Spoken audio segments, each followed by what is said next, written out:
ماما مجھے آپ کے ساتھ الماری سیٹ نہیں کرنی ہے، وہ اس کے پیچھے ہٹنے پہ مزید فاصلہ بناتی گھبرائے ہوئے انداز میں بولی تھی، کیونکہ اس کا ایسا منہ زور انداز اس کے چھکے چھڑا گیا تھا۔ اسے ابھی تک اپنے ہونٹوں پہ اس کی سانسوں کی لپک محسوس ہو رہی تھی۔ الماری سیٹ کروا لیں، کیونکہ اگر بیڈ کی جانب گئے تو میری نیت پھر سے بگڑ سکتی ہے۔ اس کے اعتراض کو اپنے ہی انداز میں کرتا ہوا وہ پل بھر میں سر تا پیر تک اس کو ہونک سا کر گیا تھا، اور لیکن چند ثانیے کے بعد جب بات اس کے شعور تک پہنچی تو وہ سر تا پیر شرم و حیا کے احساس میں جھنجھنا اٹھی تھی۔ آپ وہ اسے یہ نہ کہہ سکی کہ وہ شخص زرغام چاچو کے روپ میں بہت اچھا لگتا تھا، لیکن زرغام ملک کے روپ میں وہ ایسے انداز اس کے سامنے پیش کر چکا تھا کہ وہ دنگ رہ گئی تھی۔ اس کی خاموش سی وارننگ سے گڑبڑاتی وہ اب بھی بڑی خاموشی کے ساتھ ان کے ساتھ مل کر اس کے کپڑے سیٹ کر رہی تھی۔ یہ اور بات تھی کہ اس کے سارے کام کے دوران زرغام ملک نے اپنے ہاتھوں کا استعمال صرف اس حد تک کیا تھا کہ اس کے ہاتھوں میں شہرے کے ہاتھ تھامے وہ کپڑے سیٹ کروا رہا تھا، جبکہ اسد ملک کی نصیحت زرغام کی باتوں اور خود سے الجھتی وہ خود سے ضبط کرتی اس کی یہ جسارتیں برداشت کر رہی تھی، کیونکہ یہ زرغام اور نکاح کے تعلق کی سچائی جاننا تھی جو اس کے ہنوز ایک پہیلی بنا ہوا تھا۔ تم لوگوں کو تو سودے لگانے چاہیے تھے، 100 کوڑے لگانے چاہیے تھی۔ اس عمر میں مجھے پڑھنے پہ لگا کے میری بے بسی کا تماشا دیکھ رہی ہو۔ جب سے وہ پیپر دے کے گھر آیا تھا تب سے اس کا مزاج بگڑا ہوا تھا، اور ابھی اسی بگڑے مزاج کے ساتھ وہ فون پہ موجود نین سے محو گفتگو تھا۔ میری میڈم پاگل نہیں، معصوم ہے۔ دوسری جانب سے نہ جانے کیا کیا کہا گیا تھا کہ اس غصے سے تنے ہوئے چہرے پہ نرمی سے مسکان پھیلی تھی، جبکہ آنکھیں اس کے احساس سے جیسے جگمگا اٹھی۔ تمہیں میرے خیال سے اب شادی کر لینی چاہیے۔ دوسری جانب نین نے اسے چھیڑا تھا تو وہ خود ہی بوکھلا اٹھا، جبکہ ضلع اس کے کپڑے لیے کمرے میں داخل ہو رہی تھی۔ اس کی سماعتوں پر پورا جملہ پڑھنے کے بجائے اب نگاہ سے شادی کر لینی چاہیے کہ الفاظ پڑھے تو جیسے زمین نے جھکڑ لیے تھے، اور وہ اپنی سوچوں کی حواس اڑتے ہوئے اپنے آپ کو قائم رکھنے کی کوشش کر رہی تھی اور اپنے پاؤں پر کھڑے ہونے کی۔ نگاہ سے شادی اس کی سماعتوں میں گونجتے یہ الفاظ اس کی دھڑکنوں کی رفتار مدھم کر گئے تھے۔ مجھے کیا، یہ سب ایک نہ ایک دن تو ہونا ہی تھا۔ مجھ سے رشتہ کون سا بحالت خوشی رضامندی کی طے کیا تھا۔ اگلے ہی حقیقت کا ادراک ہوتے ہی اس نے سر ہولے سے جھٹکتے ہی ادھ کھلے دروازے سے اندر قدم رکھا، جبکہ دل میں ہنوز ایک نامحسوس سی کسک حلقوں لے رہی تھی۔ توجہ سے قدم اٹھاتے اس نے چائے اس کے نزدیک پڑی شیشے کی چھوٹی سی میز پہ دھری تھی، اور جو خود اپنا ڈریس لینے کے لیے وارڈروب کی جانب بڑھ گئی تھی۔ میڈم! اس کے وارڈروب کی جانب بڑھتے قدم اس کی پکار پہ یخلت تھمے تھے۔ اس نے بنا مڑے گردن گھما کے اس کی جانب دیکھا، جو ہنوز موبائل پہ مصروف ایک ہاتھ سے اسے نزدیک آنے کا اشارہ کر رہا تھا۔ ماتھے پہ بال لیے اس نے ناسمجھی سے اس کی حرکت کو دیکھا اور پھر واپس رخ موڑتے ہوئے وارڈروب کی جانب بڑھ گئی۔ ایک اچھی ٹیوٹر وہ ہوتی ہے جو اسٹوڈنٹ کے ایگزامینیشن سینٹر سے آنے کے بعد اس کے ایگزامز کے متعلق کنسرن دکھائے۔ اس کی یہ بے پرواہی اس کی اس قدر کھلی کہ اس نے فوری کال کاٹ کے اس کی جانب پکرا اچھالا تھا، جو اس کی بات سن کر لب پیچ کے رہ گئی تھی۔ آپ کے پیپر کے متعلق؟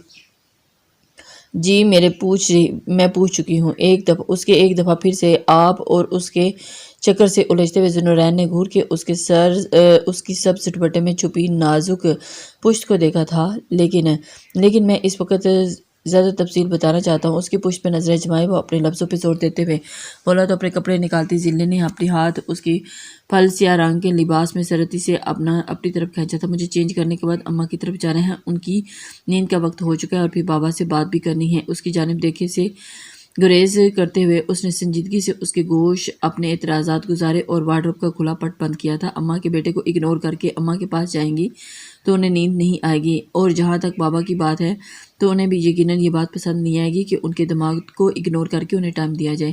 ان کی خود سے غائب چکی نگاہوں کو گہری نظروں سے دیکھتے ہوئے اس نے زمانی انداز میں کہا تو اس نے ٹھٹک کر اس کی جانب دیکھا، جو بڑی بڑی نگاہوں سے اسی کی جانب متوجہ تھا، اور اس کی نظروں کی لپک سے غائب ہو واپس پلکیں چپکا گئی تھی۔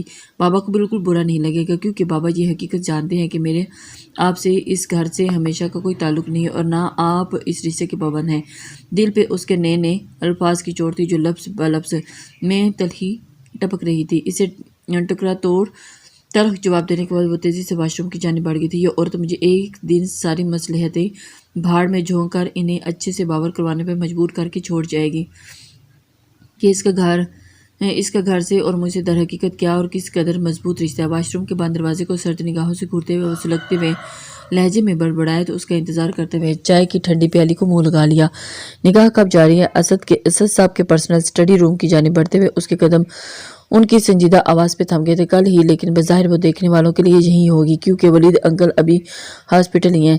ہمیں ہر قدم ہوشیاری سے ہی اور سوچ سمجھ کے اٹھانا ہوگا۔ زرگاہ ملک کی ہر قسم کے تاثرات سے آری سرد آواز پہ اس کا رواں چونک اٹھا تھا۔ نگاہ کہاں جا رہی ہے؟ اس کا دل بے سختہ دھک دھک کرنے لگا تھا۔ کہیں نگاہ کو وہ ان کی ڈائیورس سے متعلق مکمل طور پر بے خبر تھی، کیونکہ زرگام اور نگاہ سے اس کی تلخ کلامی کے بعد اتنا عرصہ ان سے کیا گھر میں سبھی سے ہم کلام نہ ہوئی تھی۔ حالات کا تقاضا بھی فی الحال یہی تھا کہ نگاہ اور نین کا نکاح ہاسپٹل میں ہی کرا دیا جائے۔ اسد صاحب کی پروکار محروب آواز پر اسے پورے ملک ہاؤس کی چھت اپنے اوپر گرتی ہوئی محسوس ہوئی۔ نگاہ اور نن اس کے لب ہولے سے پڑپڑائے تھے، جبکہ دل اس وقت شدید گھٹن کا شکار ہونے لگے تھے۔ نکاح کا ہونا بے حد ضروری ہے، کیونکہ جب تک نگاہ اور نین کا رشتہ واضح نہیں ہو جاتا وہ لوگ نگاہ اور تمام صاحب کا تعلق کو اچھال سکتے ہیں۔ انہوں نے اسی سنجیدگی اور انسانیت سے مزید کہا تو اس نے لڑکھڑاتے قدموں کو سہارا دینے کے لیے بے اختیار دیوار کا سہارا لیا تھا۔ آنسوں کی بے ترتیب کی تاریں اس کی سنہری آنکھوں میں سے بہتی ہوئی اس کے گلابی رخساروں کو بھگوئے جا رہی تھی۔ اسٹڈی روم بیسمنٹ کی طرف تھا، اس لیے ان کی طرف اس وقت کوئی بھی نہ تھا جو اس وقت اس کی حالت زار کو دیکھ پاتا۔ ٹھیک کہہ رہے ہیں آپ، وہ لوگ اس وقت شکست کے احساس سے اس قدر بلبلا رہے ہیں کہ کہیں نہ کہیں ہماری کوئی کمزوری تلاشنے کی کوشش میں ہے۔ ایک اجنبی مگر خوبصورت آواز گونجی تو اسے ادراک ہوا کہ اس وقت اسٹڈی میں اسد صاحب، زرگام کے علاوہ کوئی تیسرا بھی موجود تھا۔ کچھ سال پہلے وہ اپنی کوشش میں اس قدر کامیاب ہوئے تھے کہ ہم پانچوں سے ہمارے مستقبل کے خوابوں سمیت محبت کا احساس بھی چھین لیا گیا تھا، مگر اس بار ان کی یہ کوشش ہرگز کامیاب نہیں ہوگی۔ زرگام کی گونجنے والی بھاری آواز میں اس سمے گزرے لمحوں کی تلیاں بھی سمٹ آئی تھی۔ تم آج رات کو نگاہ کو لے کر نکل جانا، یہاں گھر میں سب کو میں سنبھالوں گا۔ اسد صاحب کی سنجیدہ آواز پہ مزید اپنے پیروں پہ کھڑی نہ رہ سکی تو وہ وہیں دویار کے ساتھ ٹیک لگاتی نیچے کی طرف بیٹھتی چلی گئی، اور شہرے اچانک زرگام کے اس مختصر سوال پہ وہاں دیوار کے ساتھ لٹی پٹی حالت میں بیٹھی شہرے کے دل کی دھڑکن تھمی تھی۔ کیا تم نہیں چاہتے کہ اب شہرے کو اس محبت کا یقین دلاؤ جو محبت سالوں سے پہلے کسی سازشوں کی نظر ہو گئی تھی، وہ محبت جسے تمہیں خود سلانا پڑا، وہ محبت جو تمہاری ہر شے سے لپٹی ہوئی ہے، وہ محبت جو اب اسد ملک کی بجائے اسی خوبصورت اجنبی آواز میں آیا تھا۔ مگر پھر اسد صاحب کی آواز پہ وہ آواز بند ہو گئی تھی۔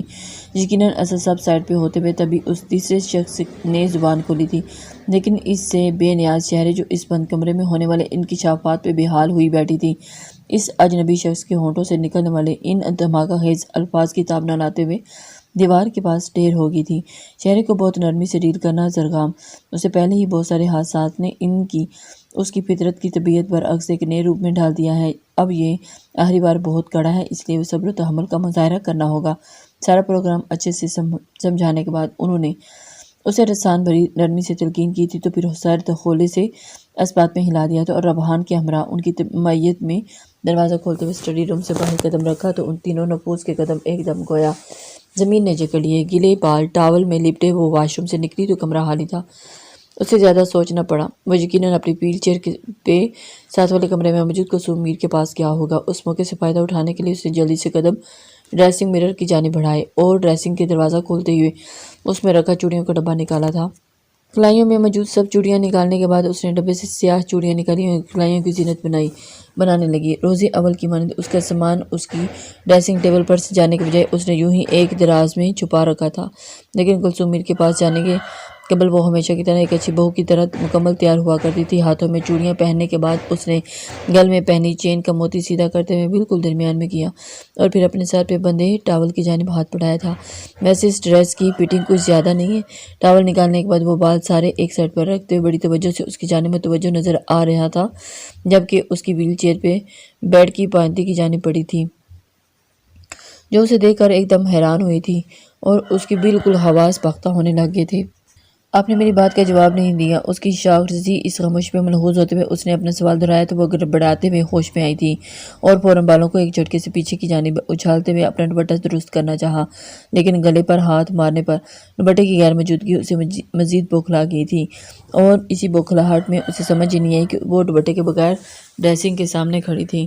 اس نے پلٹ کر بیڈ کی جانب دیکھا مگر دوپٹہ وہاں بھی موجود نہ تھا، مگر دوپٹے کی تلاش میں نظریں دہراتے جب نظر بھٹکتی ہوئی اس کی نگاہوں سے ٹکرائی تو جسم کا سارا خون جیسے چہرے پر آن اکٹھا ہوا ہو، کیونکہ وہ آنکھوں میں ڈھیروں جذبات لیے بڑی بے شرمی اور بے باکی کے ساتھ اس کا جائزہ لیتا، اس کو سر تپا شرم سے پانی پانی کر چکا تھا، جو اس کے لیے بالکل ہی جیسے اس کی بھٹکتی نگاہیں سر جسم رنگوں سے دہکا گیا تھا۔ اس نے بے ساختہ کمر پہ بکھرے بال اٹھا کر اپنے سینے پر بکھیرے، کیونکہ سیاہ فراق کو گول گلا ہونے کے باعث اس کی نگاہوں کی بے باکی کھوج لابخش رہا تھا۔ میرا دوپٹہ کہاں ہے؟ سینے پر بکھرے بالوں پر ایک ہاتھ رکھے وہ مدھم سی نروس آواز میں گویا ہوئی تھی۔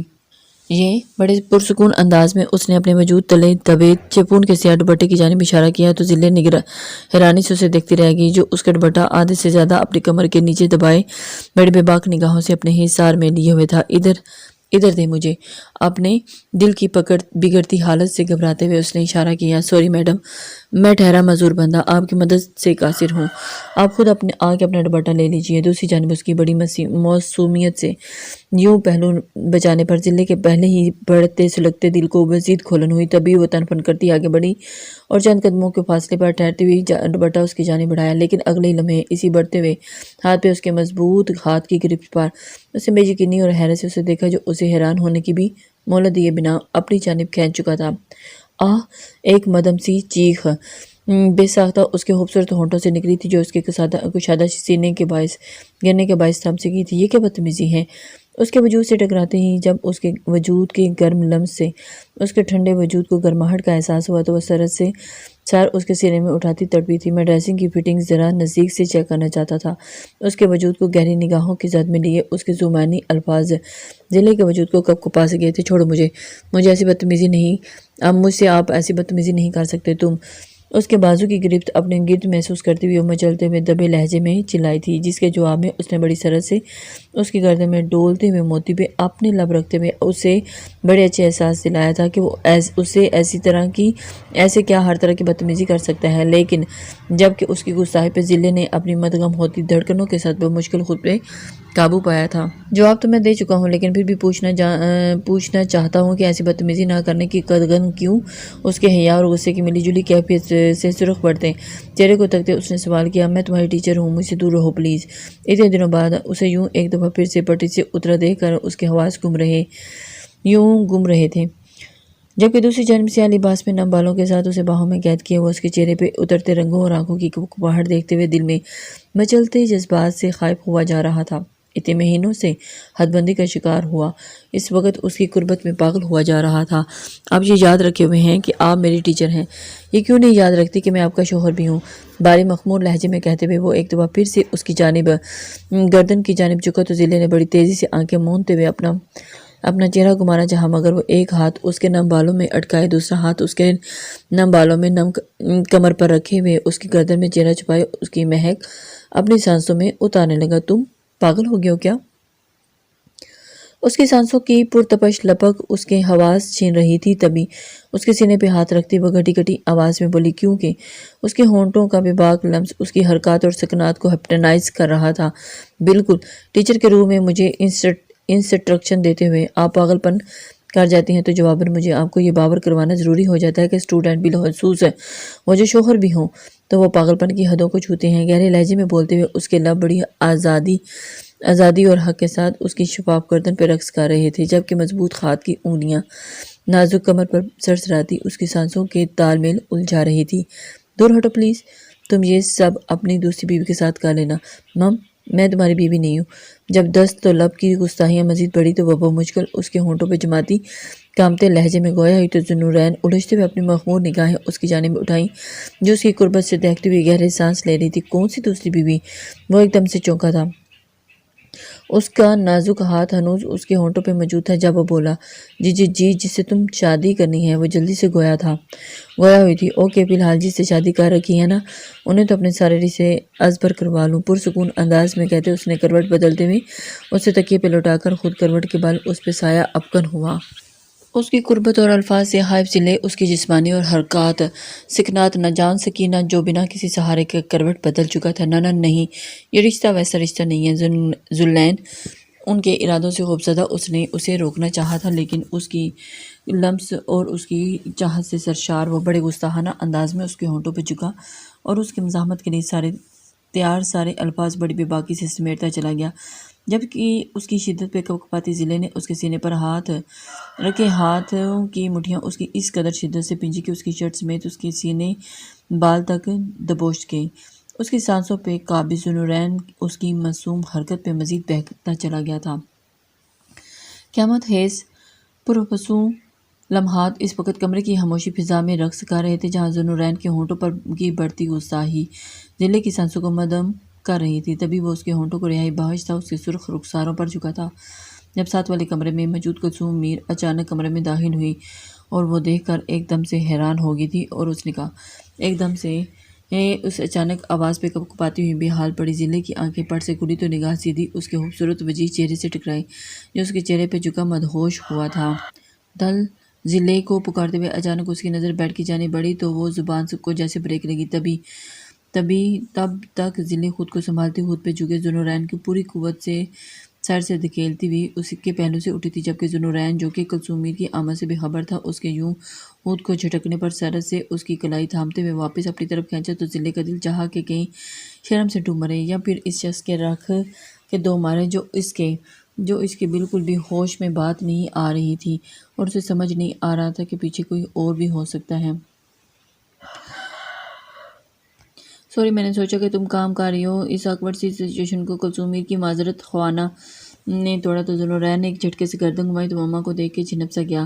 نہ نہیں، وہ میں اپنا دوپٹہ لینے آئی تھی۔ کلثوم میر کی بات پر وہ شرم و حیا سے چور ضلع ان سے نظریں چراتی الفاظ ترتیب دینے کی کوشش کر رہی تھی، جب پاس پڑے دوپٹے پہ نظر پڑی تو جلد سے دوپٹہ کھینچ کے گلے میں ڈالا۔ اوکے، تم ریلیکس ہو کے آ جانا، دوپٹہ لے لو، میں نماز پڑھ لوں۔ اس کے خوبصورت چہرے پہ بکھرے رنگ، بیٹے کے چہرے پہ چھائے جذبات اور کمرے کی معنی خیز خاموشی کو دیکھتے ہوئے انہوں نے قدم واپس موڑتے زبانی انداز میں کہا اور اپنے کمرے کی جانب چل پڑی، جبکہ وہ تیزی سے اس کے نزدیک سے اٹھتی اس کے پیچھے لپکنے کی تھی۔ اپنا حلیہ سنوار لیں میڈم، ورنہ آپ کا حلیہ ماما کو بات چوڑیوں سے پوتے تک لے جانا پہ مجبور کر دے گا۔ عقب سے آنے والی آواز اس کے معنی خیز آواز پہ اس کے قدم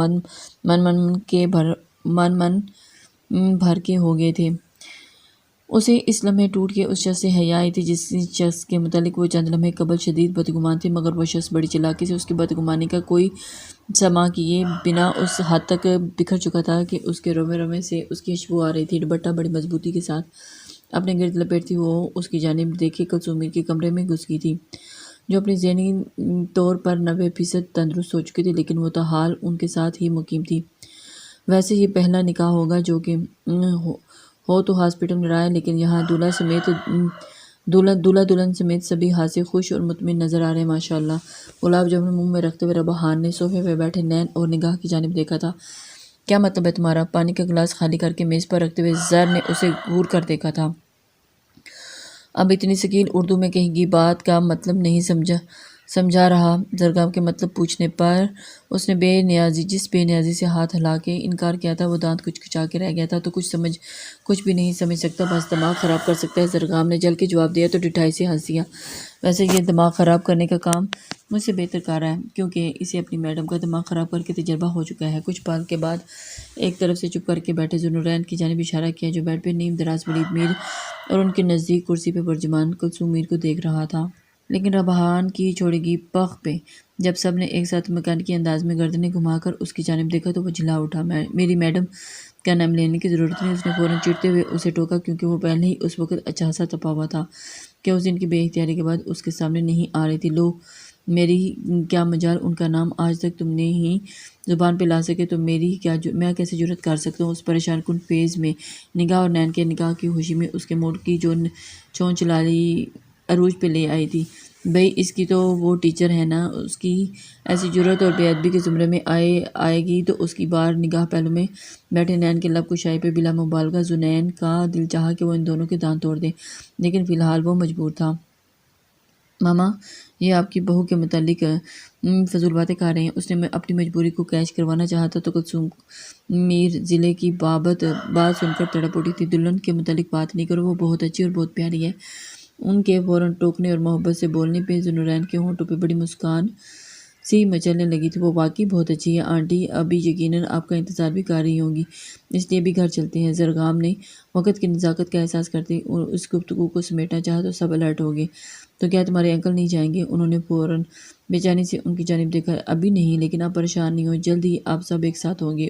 اس کے نرم لہجے پہ ان کو تھوڑا سا حوصلہ ہے، اگرچہ وہ ساری سچائی نہیں انہیں بتا چکے تھے، لیکن پھر بھی ذہنی ابتری کی وجہ سے وہ سب صحیح سمجھ نہ پا رہی تھی۔ تم گھر جاؤ گے؟ ذوالنورین اور کلثوم میر کے ڈرائیور کے ساتھ نکل جانے کے بعد ربحان زرگام کی سمت متوجہ ہوا، جو بظاہر ان کے ساتھ موجود تھا، لیکن اس کی دلکش آنکھوں میں بجھی ہوئی سرد جوت باور کروا رہی تھی کہ جو ذہنی طور پر غیر حاضر ہے، اس کی ذہنی غیر حاضری کی وجہ سے وہ بخوبی واقف تھا۔ نہیں، تم نین اور نگاہ کو لے کر اپارٹمنٹ جاؤ، میں آج یہاں تمہارے انکل کے پاس رکوں گی۔ دل میں تباہی مچاتی بے سکونی اور بے چینی سے اجتناب برتتا وہ اپنے محسوس انداز میں بولا تو اس کے لہجے کی قطعیت پہ ربحان اسے دیکھ کے رہ گیا تھا۔ چلیے نوشے میاں، آپ کو آپ کی منزل تک چھوڑ کے آؤں۔ زرگام کی ہدایت کے مطابق وہ نین کی سمت متوجہ ہوا، جو زرگام کے رویے پہ حادثہ تپ اٹھا تھا۔ کچھ ہوا ہے کیا؟ اس نے کھوجتی نگاہوں سے ربحان اور زرگام کے چہرے کو جانچا۔ ہاں بالکل، تمہارا نکاح۔ ربحان کے برجستہ جواب پہ زرگام اور نگاہ دونوں کے ہونٹوں پہ بے ساختہ مسکان پھیل گئی تھی۔ بہت کمینہ انسان ہے تو۔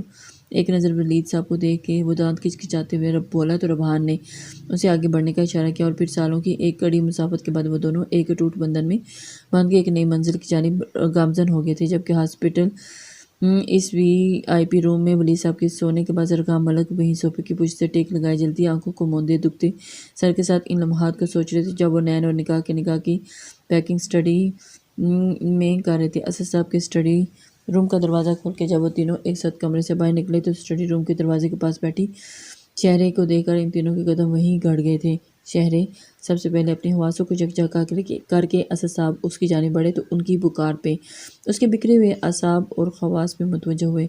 دل میں ہوتے دباؤ اور گھٹن سے بے چین ہوتے اس نے بےتابی سے قدم اس کی جانب بڑھائے، جو ہوش و حواس سے بیگانہ ہو کے اسد صاحب کے بازوؤں میں بکھر گئی تھی۔ اس کی ایسی مخدوش حالت اور چہرے پہ بکھرے ہوئے آنسوؤں کے نشانات پہ چیخ کر بیان کر رہے تھے کہ جس حقیقت کو وہ سبہاؤ کے ساتھ اس کے سامنے لانا چاہتے تھے، اس حقیقت کے کچھ پنے بڑے بھیانک انداز میں اس کے سامنے کھل چکے تھے۔ زرگام، اپنی ماں کو بلائیں۔ چہرے کو اپنے بازوؤں میں سمیٹتے اسد صاحب نے فوری ہدایت دی تو ان کے لہجے کی سنجیدگی کو جانچتا وہ سمرین بیگم کو بلانے کے لیے آگے بڑھ گیا، جبکہ اسد صاحب اس کو سنبھالے ربحان کو ساتھ آنے کا اشارہ کیے واپس اسٹڈی روم میں چلے گئے۔ سمرین، ہم لوگ نگاہ کو لے کر جا رہے ہیں، آپ شہرے کو ہمارے آنے تک سنبھالیں، کیونکہ یہ بہت کچھ جان چکی ہے۔ کوشش کریں کہ کسی سے ملے نہیں، لیکن آپ اس کے پاس رہیے گا۔ لمبی چوڑی تمہید باندھے بغیر انہوں نے سمرین بیگم کے آنے پر انہیں کہا تو وہ شہرے کی حالت دیکھ کر تڑپ اٹھی، لیکن اس وقت زر کو شہرے کے پاس ہونا چاہیے تھا، کیونکہ اس کے ہوش میں آنے کے بعد اس کو اس کی زیادہ ضرورت ہے۔ انہوں نے ایک نظر بیٹے کو دیکھا، جس کا چہرہ شدت ضبط سے سرخ ہو رہا تھا، جبکہ آنکھیں گویا اندرونی وحشت کے باعث دہکتی ہوئی اس کے بے سود سراپے پہ مرکوز تھیں۔ ہمارا جانا اس وقت بہت ضروری ہے، اور بہتر یہی ہے کہ اس کے ہوش میں آنے پر آپ اس کو کچھ ریلیکس کریں تاکہ آپ کے بیٹے کی پیشی میں کمی ہو جائے۔ لمحوں کی کثافت کو مٹانے کی ایک چھوٹی سی کوشش کرتے انہوں نے کہا تو زرگام نے گہری سانس بھرتے اپنا رخ موڑا اور اسٹڈی روم سے باہر نکل گیا۔ اس کے یوں ایک دم سے باہر چلے جانے پر اسٹڈی روم میں ایک نامحسوس سی خاموشی چھا گئی، جو شہرے کے ہوش میں آنے تک یوں ہی برقرار رہی تھی۔ پھولے ہوئے چہرے کے ساتھ گاڑی کی پچھلی سیٹ پر زمل اور آئلے کے ساتھ بیٹھی ان کے سوالات کو مکمل طور پر نظر انداز کر رہی تھی، لیکن جب گاڑی گردیزی پیلس کے پورٹیکو میں جا کر رکی تو ان دونوں کے صبر کا پیمانہ لبریز ہو گیا تھا۔ کیا ہوا ہے دنیا؟ اس قدر منہ کیوں سجایا ہوا ہے؟ کسی نے یونی میں کچھ کہا ہے کیا؟ زمل نے تابڑتوڑ بے چینی سے سوالات کیے تھے۔ تم تھوڑی دیر چپ ہو جاؤ پلیز، پہلے ہی ایک لیچڑ انسان نے دماغ خراب کر دیا ہے، چونکہ آج اس کے سامنے ایک دفعہ پھر سے طلال شاہ سے ہوا تھا، جس کی مستقل مزاجی اب اسے جھنجھلاہٹ میں مبتلا کر رہی تھی۔ کس لیچڑ نے؟